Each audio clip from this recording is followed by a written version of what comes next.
Well, thousands of missing students and millions of dollars cut from Orange County Public Schools. The district says about 7,000 children have not shown up for class, and about half of those students come from immigrant families. Fox 35's Randy Hildreth spoke to one family who says they are afraid to send their child to school. Randy joins us live now. And Randy, this appears to be a widespread concern.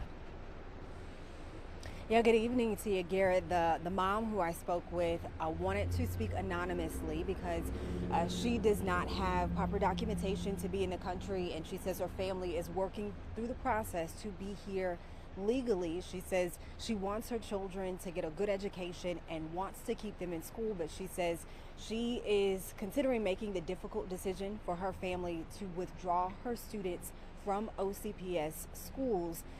As you mentioned, keeping that in context, we know that as more students leave the district, that will impact the district's budget.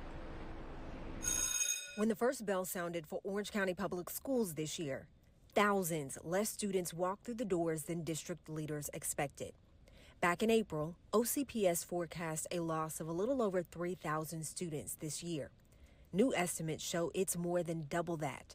The district says almost half the students who didn't show up are from immigrant backgrounds. We try to tell them that this was a very strong possibility. Rene Gomez is the civic engagement coordinator for the Farm Workers Association of Florida. He says immigrant parents continue to tell him they plan to pull their child out. We're getting community members now that's saying if things keep going the way they are, they'll probably won't enroll their kids back in January. I spoke with one parent by phone who wanted to remain anonymous. She's in the process of obtaining legal immigration status. Through a translator, she told me dropping her two kids off at school each day. Con miedo. She said with fear. She says as ICE activity increases near schools, she's considering withdrawing her children and is exploring virtual school. Obviously, education is very important to her and her family, but she does have to worry about the safety. As enrollment dips, OCPS is nervously watching its budget. The district was already preparing for $28 million less in funding because of enrollment declines. With even fewer students showing up, they could lose an additional $25 million. How are we going to make sure we are serving all of our students? School board member Stephanie Vano says OCPS has issued a hiring freeze on instructional positions and will try to shift teachers to other schools if their position is cut.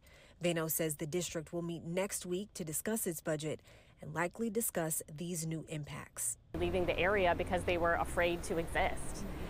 And so I'm just very disheartened and disappointed and very concerned about what is happening right now.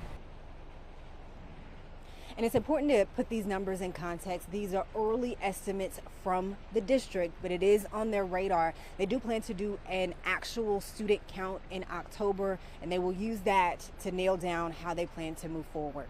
Reporting tonight, Randy Hildreth, Fox 35 News.